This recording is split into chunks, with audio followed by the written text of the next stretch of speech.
जिसकी लगन सच्ची होती है वो रास्ता निकाल लेता है, जिसकी लगन ही नहीं होती वो कहां पहुंचेगा, कहां जाएगा, क्या करेगा। गोपीचंद ने अपनी मां से पूछ लिया, मां मेरा मामा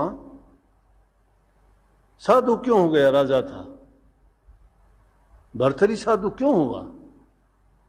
उसकी मां ने टालने की कोशिश की, बेटा उसके मन में आ गई। ने बोला फिर भी तो राजा था, हर प्रकार की सुख शांति सुविधा थी, उसने क्यों राजकाज को छोड़ के और गुरु गोरखनाथ के पास जाके ऐसा रास्ता अपनाया कि जंगलों की खाक छाननी पड़ी, क्यों कष्ट उठाए।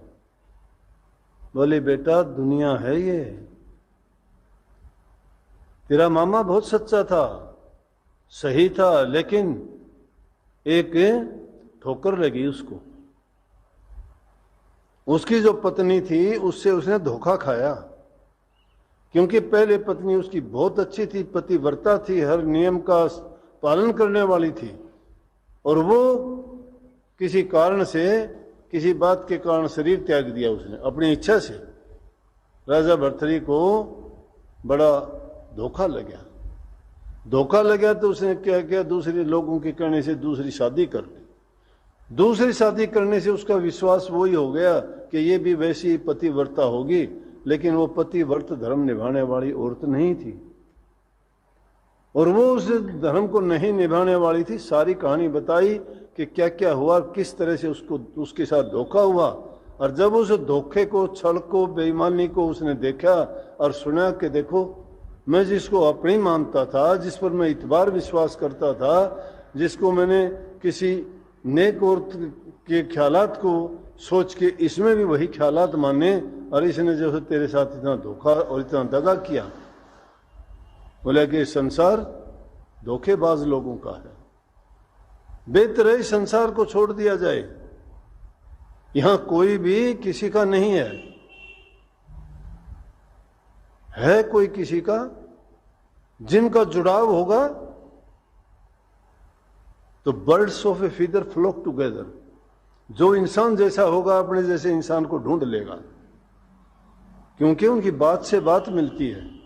बेईमान को बेईमान ढूंढ लेगा, चुगल को चुगल ढूंढ लेगा, शराबी को शराबी ढूंढ लेगा, नीच को नीच व्यक्ति ढूंढ लेगा, मांस भक्षण करने वाले को मांस भक्षी ढूंढ लेगा, चोरी करने वाले को चोर ढूंढ लेगा, सुल्फा पीने वाला सुल्फा, गांजा पीने वाले को गांजा पीने वाला ढूंढ लेगा।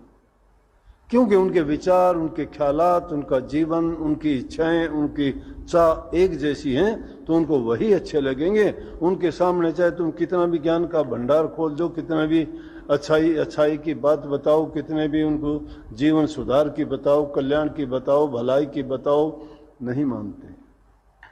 उनको वही अच्छे लगेंगे। कितने केस मेरे पास ऐसे आते हैं, वो खुद आके बता देते हैं। एक लड़का नौकरी करने वाला, उसके माँ बाप आए, उसके साथ वो लड़का आया, बोला कि ये एक लड़के के साथ इसकी ऐसी दोस्ती है, इसकी दूसरी जगह बदली होगी, तो ये तो अपनी पत्नी को भी छोड़ना चाहता है, अपनी नौकरी को भी छोड़ के उसी लड़के के पास आना चाहता है। बोलो कैसी कैसी चीजें इस दुनिया में हैं। तो राजा भर्तरी को ठोकर लगी। बोले बेटा तेरे मामा को ठोकर लगी थी, ये संसार ऐसा है। बोले ऐसा है तो मैं भी बोला इतबार नहीं करता किसी पे। बोले कि वो सही बात हो सकती है, तो सोच, अगर ये शरीर तो मिट्टी में मिलेगा, इसकी अवधि है, अवधि खत्म होने पर सबको जाना पड़ेगा। कर्म उसका साथ निभाएगा। अगर अच्छा कर्म जो करता है उसको अच्छा फल मिलेगा, बुरा करता है वो बुरा भोगेगा। लेकिन जो प्रभु की भक्ति करता है, उसको याद करता है, स्मरण करता है, वो अपने जीवन को कामयाब और सफल करके जाता है।